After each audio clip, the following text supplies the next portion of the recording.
สบายดีพี่น้องสบายดีFCทุกคนเด้อมาพอๆกันคือเก่าพี่น้องกับบรรยากาศยามแลงเนาะแต่มื้อนี้ก็เป็นมื้อวันหยุดของชาวโรงเองพี่น้องของวันหยุดของชาวโรงงานเนาะกับกงกับวันอาทิตย์พี่น้องเฮาเฮ็ดเวียกไปก็3อาทิตย์เต็มเนาะอาทิตย์ที่3เฮาก็ได้เงินเดือนแล้วพี่น้องก็ดีใจหลายเนาะได้เงินเดือนแล้วก็ได้อยู่2 ล้านล้าน1,200,000กีบพี่น้องถ้าตีเป็นเงินไทยก็6บวก6เป็น12ได้อยู่2,000 บาทถ้าตีเป็นเงินไทยนะข่อยกะให้แม่300,000ให้พ่อ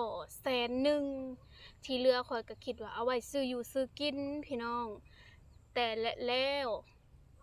มันก็มีแนวเป็นใส่พี่น้องภายในอาทิตย์ที่3นี่ข่อยก็เป็นวินแบบโอ้ยมันอยู่ซื่อๆมันก็อยากวูบอยากล้มนะพี่น้องแบบโอ้ยสิว้าวแนวใดเนาะมันสิว่าเมื่อยบอกกะความเมื่อยนะก็ปกติอยู่แต่มันเป็นวินบ่เทิงแบบมันบ่เมื่อยคือแบบว่าลอยแข้งลอยขานักตนนักโตอะนะมันบ่แม่นแบบสั้นอันนี้แบบมันวินแบบนี้นะแบบนี้ค่ะแบบคือต้นไม้อันลมพัดแล้วมันควยนะพี่น้องแล้วมันอยากล้มบัดนี้ฮะมันอยากล้มนี่กับอาการคันรู้สึกตั้งแต่เข้าโรงงานนี่คันแข้งคันขานี่คันคันมาเฮือนแล้วก็คันจะบ้าตายและเป็นวินน่ะก็พอดีเบิดอาทิตย์เลยพี่น้องก็มื้อนี้ก็เลยตัดสินใจไปกวดเนาะไปกวดอยากฮู้ว่าเป็นหยังหั่นแหละเพราะว่าร่างกายเฮามันก็คือว่าปกติดีแต่มาเข้าโรงงานนี่เป็นหยังมันคือเป็นแบบนี้หั้นนะอาทิตย์ที่1เฮาก็คือว่าบ่ได้เป็นหยังอาทิตย์ที่2นะเฮาเป็นไข้อาทิตย์ที่3นี่เฮาเป็นวินเบิดทิศเลยก็เลยไปกวดฮู้บ่ล่ะเงินเดือนล้าน1ล้าน2แสนน่ะไปกวดเบิดเท่าไหร่ไปกวดเบิดอยู่750,000 กีบจ้ะติดลบหาเงินปัวเจ้าของพี่น้องติดลบจ้า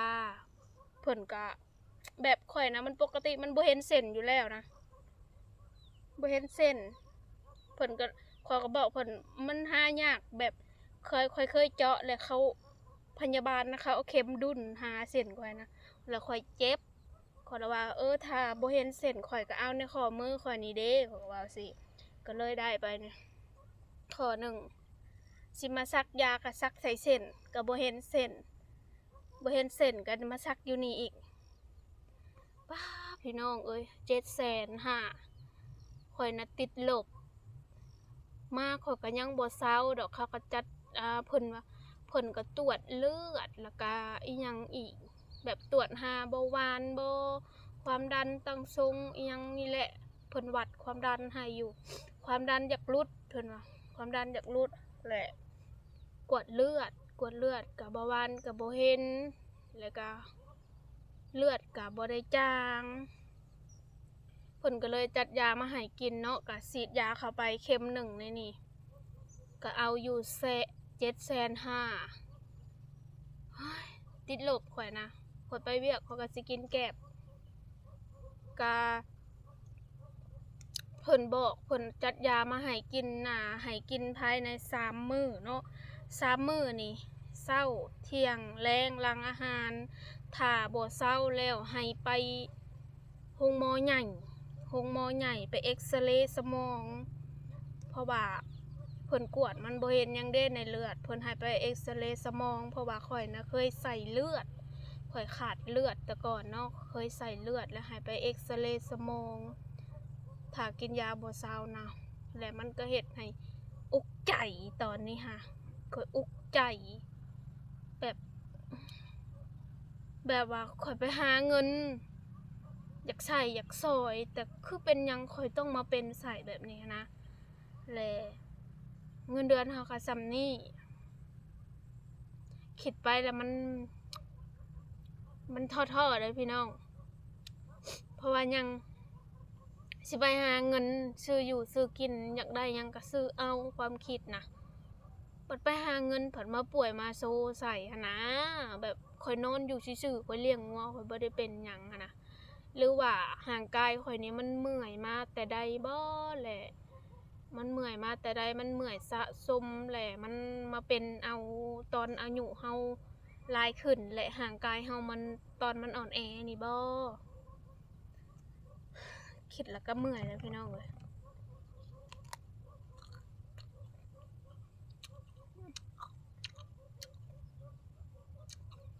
ก็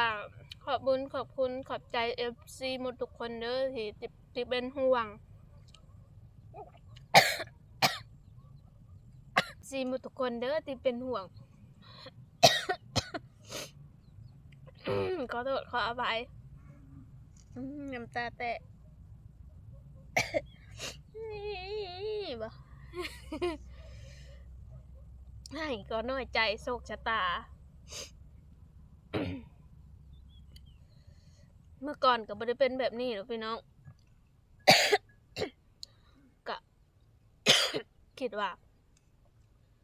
ถ้าเฮายังเฮ็ดต่อไปนี่ห่างไกลเฮามันสิไหวบ่ถ้าบ่ไหวข้อยก็คือสิได้ถอยออกมาเลี้ยงวัวคือเก่าเพราะว่าข้อยก็ย้านตาย ย้านเป็นหันเป็นนี่แล้วพี่น้องอายุยังน้อยสิตายแล้วไม่ไหวนะพ่อแม่ยังอนาซ้ำพอดีพ่ออีแม่ช็อกเลยคันเป็นหยังไปก็คิดได้พี่น้อง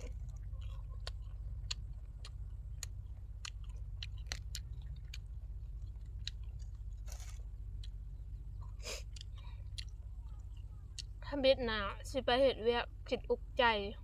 แม่บ่สำบายและบ่มีผู้ไปหาหมอบ่มีผู้พาไปหาหมอบัดเดี๋ยวนี้ตัวเองบัดเป็นจ้ะกะซักยากะว่าใครบ่ตากะแจ้งมาอยู่หน่อยหนึงแล้วก็ดนๆก็วินเทื่อหนึงดนๆวินเทื่อหนึงมันแปลกที่ว่าคอยวินทุกมื้อมันคือบ่หายวะปกติคันเฮาเมื่อยน่ะ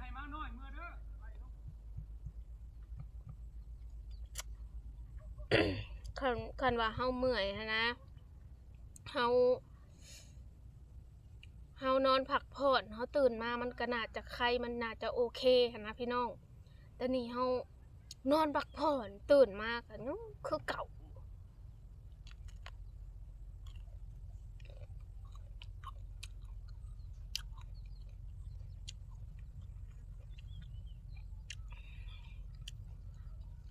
มาแต่ มาแต่คลินิกแล้วก็เห็นแพทย์เข้ามาในบ้านเห็นแพทย์เข้ามาในบ้านเลยว่าสิใส่สโลมตอนนี้นะว่าสิใส่สโลมขอถามแม่จะมีอยู่บ่เงินเฮานะเบิดแล้วเงินเดือนก็เบิดแล้ว มีอยู่บ่เงินวะมีอยู่ว่ะแม่ว่ะสิใส่สโลมเห็นแพทย์เข้ามาบางเทื่อเช้าหั้นนะพี่น้องเพราะว่าเฮาเพื่อสิได้งานนี่ก็รอเป็นเท่าไหร่เนาะก็คือทุกคนเห็นนั่นแหละเห็นค่อยจมไปยังนั่นแหละอยากเฮ็ดเวียกก็รอมาจนสิเข้า2 เดือนหรือ2 เดือนนี่แหละจังสิได้เวียกบัดได้เวียกแล้วมาเป็นแบบนี้ใส่หั้นนะมันบ่คือความตั้งใจของเฮาเลยนะถ้าห่างกายข่อยมันบ่เป็นหยังข่อยก็สามารถสู้ได้เวียกนี่ค่ะถ้าข่อยบ่เจ็บอดนอนแอดๆใส่หั้นนะพี่น้องว่าแล้วเนาะเฒ่าไปแล้วก็ห่างกายก็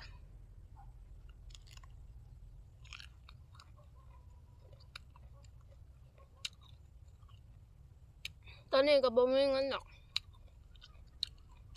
ดีนะสิยังได้จ่ายค่ายา750,000นะไปมื้อถามเอื้อยแล้ว ขอยืมเด้อเงิน100,000ไว้กินข้าวหากเพิ่นก็คือสิบ่ให้ยืมดอกเพิ่นน่าจะให้เพราะว่าเอ้ย เอื้อยข่อยเป็นคนใจดีอาศัยตูดเอาน้ำเพิ่นคิดว่าได้เงินแล้วสิสบายสบายเอื้อยสบายน้อง ได้เงินแล้วยังไปสอเขาอยู่เงินออกแล้วจ้าออกจากบัญชีไปแล้วว่าเงินอันก้อนทำบิดสิได้กินอาหารแซ่บๆอยากกินอันว่าสิชื่ออันกุ้งกับปลาหมึกมาตำว้าวกับมาซานะก็ตั้งใจแบบนี้เด้อพี่น้องไปกับมาซาเมื่อเช้านี่ว่าสิซื้อกุ้งกับปลาหมึกมาตำอย่างละหน่อยอยากกินตำอยากกินแซ่บๆเฮ็ดงานเมื่อยขายแบบว่าขายยาเฮามันเกินเป้าค่ะมันเกินกำหนดก็เลยบ่ได้ซื้อเขาไปตลาดเขาก็บ่ได้ยังได้แต่ผักเทียม10,000กับน้ำส้มสายชูมาใส่ปากงัวเจ็บปากส่วนมาซ่าก็ได้ข้าวปุ้น2 โลข่อยก็คิดว่าทางกายข่อยมันบ่ไหวเลยกะสิเลยหย่าแล้วพี่น้องบ่ไหวคันสิหาเงินปัวตัวเองเนาะคันหาเงินใช้คืออยู่อันนี้หาเงินปัวตัวเองจากเฮาอยู่เฮือนปกติเฮาบ่ได้เจ็บบ่ได้โซเฮาเข้าไปเฮาก็เจ็บเฮาฟูโซก็เลย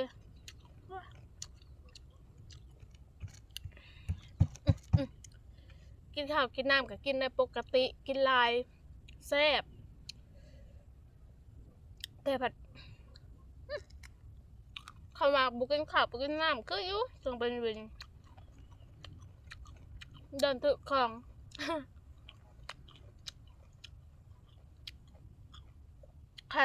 คัน3 มื้อยังบ่หายก็สิให้แม่ไปดูหมอเบิ่งว่าเป็นหยังไปเสือทางศัลยศาสตร์ได้แบบนี้ สำหรับคลิปนี้ก็บ่มีหยังหลายพี่น้องออกมาเก็บหัวผักบัวที่ตัดไปมื้อนั้นแต่มันยังบ่เหี่ยวก็เลยบ่ได้เก็บพี่น้องตอนนี้ก็สิกลับแล้วแหละคลิปนี้ก็ไปโรงงานพุ่นแหละจังสิได้ลงเพราะว่ามันมีสัญญาณพี่น้องก็ขอบคุณขอบใจ FC ทุกคนเด้อที่เป็นห่วงเนาะสาวลงเป็นยังพักผ่อนเนี่ยเด้อบ่ไหวอย่าฝืนก็ขอบใจหลายๆเนาะบางคำก็ตื่นตันใจแหงเนาะว่าถ้าบ่ไหวก็อย่าฝืนห่างกายตัวเองว่าคำนี้เพราะว่าฝืนมาเป็นอาทิตย์แล้วพี่น้องดีแต่ว่าหัวหน้ายังบ่ทันได้ให้เฮ็ดเวียกเข้าไปอ่านใบงาน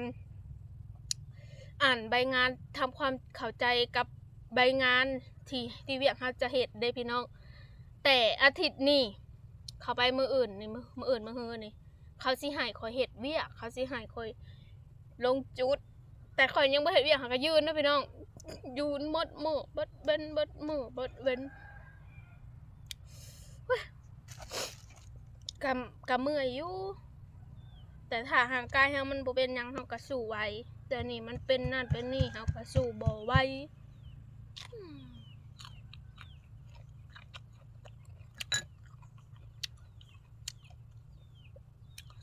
ขอบใจ FC ทุกคนเด้อที่เป็นห่วงฝากกดไลค์กดแชร์ฝากเป็นกำลังใจให้ซาวลงมานานเด้อพี่น้องเด้อพอกันคลิปใหม่ค่ำแหละเข้าบ้านแล้วความเมื่อยนะคือเกิดมาสักจนลืมเกิดอยู่รถหับส่งให้แหละถ้าเขาเก็บไว้ให้กะได้คืนถ้าเขาบ่เก็บไว้ให้คนอื่นเอาไปกะแล้วจ้อยเพราะว่าคนหนึ่งเขาให้แต่เกิดคู่เดียวพี่น้องขอก็เลยโทรไปหาเอื้อยว่ามีอยู่บ่ยืมเพิ่นไปเรียกที่ทำเฉพาะรถว่าเห็นบ่เกิดข่อยถ้าเขาตอบว่าบ่เห็นถือว่าจบ